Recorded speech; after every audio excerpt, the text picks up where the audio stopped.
नमस्कार विद्यार्थी मित्रांनो, या व्हिडिओमध्ये जे प्रश्न परीक्षेमध्ये विचारले गेलेले आहेत तेच प्रश्न आपण पाहणार आहोत। या ठिकाणी प्रश्न पहिला आहे, भारतीय राष्ट्रीय काँग्रेसची स्थापना कधी झाली? तर 1885। 1885। विद्यार्थी मित्रांनो, हा प्रश्न 25 वेळापेक्षाही जास्त वेळा पोलीस भरतीमध्ये विचारला गेला आहे। हा प्रश्न 25 वेळापेक्षाही जास्त वेळा तलाठी भरतीमध्ये विचारला गेला आहे। झोपेत जरी विचारलं, भारतीय राष्ट्रीय काँग्रेसची स्थापना 1885। विद्यार्थी मित्रांनो, तुम्हाला पर्यायामध्ये 1985 असा पर्याय असेल, लक्षात ठेवा, 1900 नाही, 1885। पुढचा प्रश्न पहा, छत्रपती शिवाजी महाराजांच्या आईचे नाव काय होते? तर जिजाबाई। काय नाव होतं? जिजाबाई। पुढील प्रश्न पहा, जालियनवाला बाग हत्याकांड कधी घडले? विद्यार्थी मित्रांनो, 13 एप्रिल 1919। 13 एप्रिल 1919। हा प्रश्न 10 वेळापेक्षाही जास्त वेळा परीक्षेमध्ये विचारला गेला आहे। अशोक दुसरा म्हणून कोणाला ओळखले जाते? तर कनिष्क।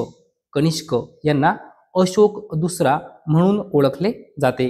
पुढचा प्रश्न पहा, मुक्तेश्वर मंदिर कोठे आहे? तर भुवनेश्वर या ठिकाणी मुक्तेश्वर मंदिर आहे। कोठे आहे? भुवनेश्वर या ठिकाणी मुक्तेश्वर मंदिर आहे। लोकहितवादी कोणाला म्हणतात? तर गोपाळ हरी देशमुख यांना लोकहितवादी म्हणतात। भारतातील सर्वात मोठा उद्योग कोणता आहे? तर वस्त्रोद्योग। कोणता उद्योग आहे? वस्त्रोद्योग। व्हिटॅमिन ई चे रासायनिक नाव काय आहे? तर टोकोफेरॉल। काय नाव आहे? टोकोफेरॉल। पुढचा प्रश्न पहा, प्रियदर्शनी या प्रचलित नावाने कोणाला ओळखले जाते? तर इंदिरा गांधी। लक्षात ठेवायचं आहे, प्रियदर्शनी या प्रचलित नावाने इंदिरा गांधी यांना ओळखलं जातं। देशरत्न या नावाने कोणाला ओळखले जाते? तर डॉक्टर राजेंद्र प्रसाद यांना देशरत्न या नावाने ओळखले जाते। पुढील प्रश्न पहा, बायोगॅस प्लांटमधून काय तयार होते? तर मिथेन वायू। लक्षात ठेवा, बायोगॅस प्लांटमधून मिथेन वायू तयार होतो। हिंदी महासागरातील सागरी प्रवाह वर्षातून किती वेळा दिशा बदलतात? तर दोनदा। दोनदा। पुढचा प्रश्न पहा, राष्ट्रीय शिक्षक दिन कधी असतो? तर 5 सप्टेंबर। राष्ट्रीय शिक्षक दिन विचारलेला आहे। राष्ट्रीय शिक्षक दिन 5 सप्टेंबर। राष्ट्रीय शिक्षण दिन कधी असतो? तर 11 नोव्हेंबर। 11 नोव्हेंबर। विद्यार्थी मित्रांनो, आपल्याला कधी कधी कन्फ्यूज होऊ शकतं। आपल्याला काय विचारलं?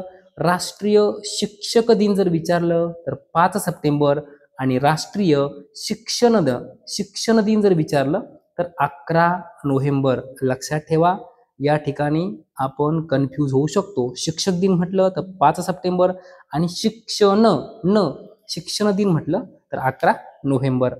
पुढचा प्रश्न पहा, आंतरराष्ट्रीय शिक्षक दिन कधी असतो? तर 5 ऑक्टोबर। आंतरराष्ट्रीय शिक्षक दिन 5 ऑक्टोबर। विद्यार्थी मित्रांनो, लक्षात ठेवा, आंतरराष्ट्रीय शिक्षक दिन 5 ऑक्टोबर आणि राष्ट्रीय शिक्षक दिन 5 सप्टेंबर। ओके। पुढचा प्रश्न पहा, वायुसेना दिन कधी असतो? तर 8 ऑक्टोबर वायुसेना दिन। 8 ऑक्टोबर। पुढचा प्रश्न पहा, शंकर दयाळ शर्मा यांचे समाधीस्थळ कोणते? तर कर्मभूमी। शंकर दयाळ शर्मा यांचे समाधीस्थळ कोणते आहे? कर्मभूमी। गुलझारीलाल नंदा यांचे समाधीस्थळ कोणते आहे? तर नारायण घाट। गुलझारीलाल नंदा यांचे समाधीस्थळ कोणते आहे? नारायण घाट। पुढचा प्रश्न पहा, आर्य समाजाची स्थापना कोणी केली होती? तर स्वामी दयानंद सरस्वती यांनी आर्य समाजाची स्थापना केली होती। देव समाज कोणी स्थापन केला होता?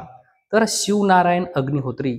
लक्षात ठेवा, हा प्रश्न महत्त्वपूर्ण आहे, खूप वेळा तलाठी भरतीमध्ये विचारला गेला आहे। देव समाज कोणी स्थापन केला होता?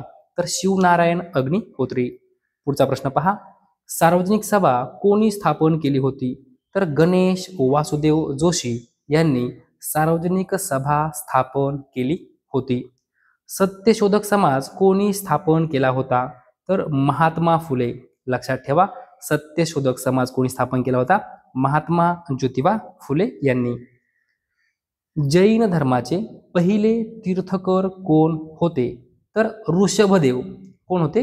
ऋषभदेव हे जैन धर्माचे पहिले तीर्थकर होते. गौतम बुद्धांचा जन्म कुठे झाला? तर लुंबिनी या ठिकाणी गौतम बुद्धांचा जन्म झाला. लुंबिनी कोठे आहे? तर नेपाळमध्ये आहे. लक्षात ठेवायचं आहे, गौतम बुद्धांचा जन्म लुंबिनी या ठिकाणी नेपाळमध्ये झाला. पुढे पहा, रशियाचे चलन काय आहे? तर रुबल. लक्षात ठेवा, रुबल. रशिया रुबल. विद्यार्थी मित्रांनो, ट्रिक सांगतो. काय म्हटलं आहे? रशिया. चलन विचारलं की नाही? र वरूनच आपलं उत्तर आहे असं लक्षात ठेवायचं आहे. र वरूनच रुबल, र वरूनच रुबल असं लक्षात ठेवायचं आहे. पुढे पहा, सिंधू संस्कृतीचे प्रसिद्ध बंदर कोणते होते? तर लोथल. सिंधू संस्कृतीचे प्रसिद्ध बंदर लोथल. पुढे पहा, पेनल्टी कॉर्नर या शब्दाशी कोणता खेळ संबंधित आहे? तर हॉकी. पेनल्टी कॉर्नर या शब्दाशी कोणता खेळ संबंधित आहे?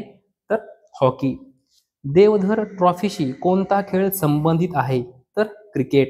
लक्षात ठेवा, देवधर ट्रॉफीशी संबंधित कोणता खेळ आहे? तर क्रिकेट. भारताच्या पश्चिम किनाऱ्यावर कोणता महासागर आहे? अरबी समुद्र. सोपा प्रश्न आहे, सर्वांना उत्तर यायलाच पाहिजे. भारताच्या पश्चिम किनाऱ्यावर कोणता महासागर आहे? अरबी समुद्र आहे. युनेस्कोचे मुख्यालय कुठे आहे? तर पॅरिस या ठिकाणी आहे. आणि पॅरिस कुठे आहे? फ्रान्समध्ये आहे. लक्षात ठेवा, युनेस्कोचं मुख्यालय. विद्यार्थी मित्रांनो, कधी कधी आपण तोंडी पाठ करून ठेवतो, युनेस्कोचं मुख्यालय पॅरिस, युनेस्कोचं मुख्यालय पॅरिस. पण विद्यार्थी मित्रांनो, जर आपल्याला पॅरिस पर्यायामध्ये नसेल आणि फ्रान्स असेल तर फ्रान्स, कारण पॅरिस कुठे आहे? फ्रान्समध्ये. पण विद्यार्थी मित्रांनो, काय होतं, आपण तोंडी पाठ केलेलं असतं युनेस्कोचं मुख्यालय पॅरिस, युनेस्कोचं मुख्यालय पॅरिस, पण आपल्याला हे माहिती पाहिजे पॅरिस कुठं आहे? फ्रान्समध्ये आहे. जर पर्यायामध्ये पॅरिस नसेल तर फ्रान्स उत्तर असणार आहे. ओके. पुढचा प्रश्न पहा, 1526, 1556 आणि 1761च्या 3 ऐतिहासिक लढाया कोणत्या शहरात झाल्या? तर पानिपत या शहरात झाल्या. 1526, 1556, 1761च्या या 3 ऐतिहासिक लढाया पानिपत या शहरात झाल्या. आणि पानिपत कोणत्या राज्यात आहे? तर हरियाणा राज्यात आहे. साल लक्षात ठेवा, 1526, 1556 आणि 1761. पुढचा प्रश्न पहा, तेलंगणा कोणत्या राज्यातून वेगळे झाले?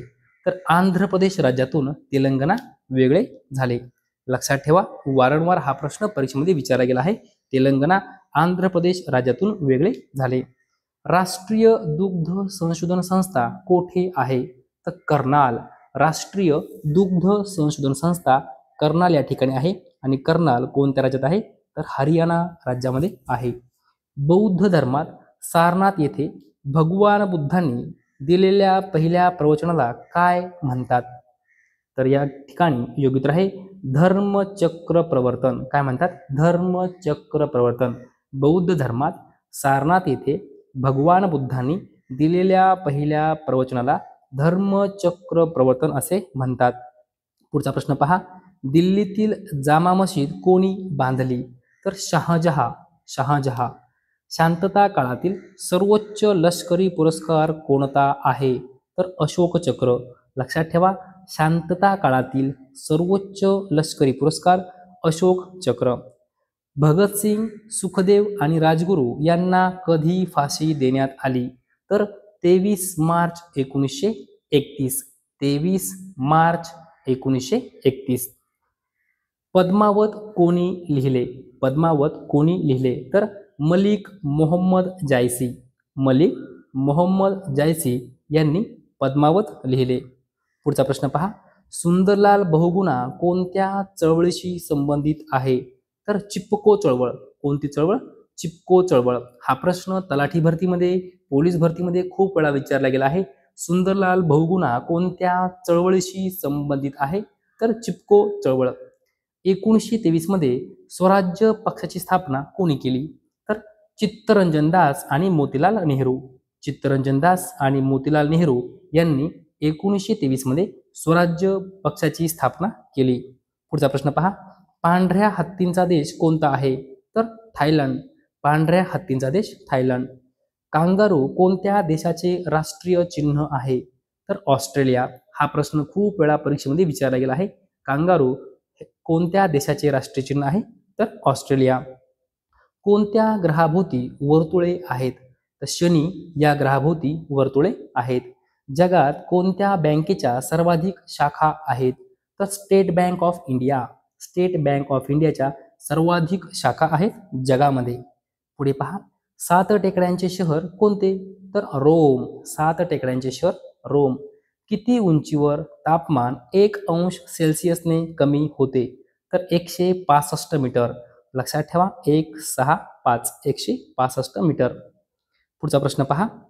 टोकियो ऑलिम्पिक 2021 मध्ये भारतासाठी पहिले सुवर्णपदक कोणी जिंकले? तर नीरज चोप्रा. लक्षात ठेवायचं आहे, टोकियो ऑलिम्पिक 2021 मध्ये भारतासाठी पहिले सुवर्णपदक नीरज चोप्रा यांनी जिंकले. पहिले हृदय प्रत्यारोपण कोणी केले? तर doctor Christian Barnard. Doctor Christian Barnard. पुढील प्रश्न पहा. भारताचे बिस्मार्क कोणाला म्हटले जाते? तर सरदार पटेल. सरदार पटेल यांना भारताचे बिस्मार्क म्हटले जाते. हा प्रश्न एकदा नाही, दोनदा नाही, तीनदा नाही, विद्यार्थी मित्रांनो 7 ते 8 वेळा तलाठी भरतीमध्ये विचारला गेला आहे. हाच प्रश्न 10 ते 15 वेळा पोलीस भरतीमध्ये विचारला गेला आहे. झोपेत जरी विचारलं तर भारताचे बिस्मार्क सरदार पटेल. भारताचे बिस्मार्क सरदार पटेल. ओके विद्यार्थी मित्रांनो, आपला शेवटचा प्रश्न आहे. विदर्भ केसरी या नावाने कोणाला ओळखले जाते? तर ब्रिजलाल बियाणी यांना विदर्भ केसरी या नावाने ओळखले जाते. ब्रिजलाल बियाणी यांना विदर्भ केसरी या नावाने ओळखले जाते. विद्यार्थी मित्रांनो, अशा प्रकारे या व्हिडिओमध्ये जे प्रश्न पोलीस भरतीमध्ये विचारले गेले होते, जे प्रश्न तलाठी भरतीमध्ये विचारले गेले होते, असे 50 प्रश्न आपण पाहिलेले आहेत. विद्यार्थी मित्रांनो, जर तुम्हाला हा व्हिडिओ आवडला असेल तर नक्की एक लाईक करा, शेअर करा, सबस्क्राईब करा. धन्यवाद.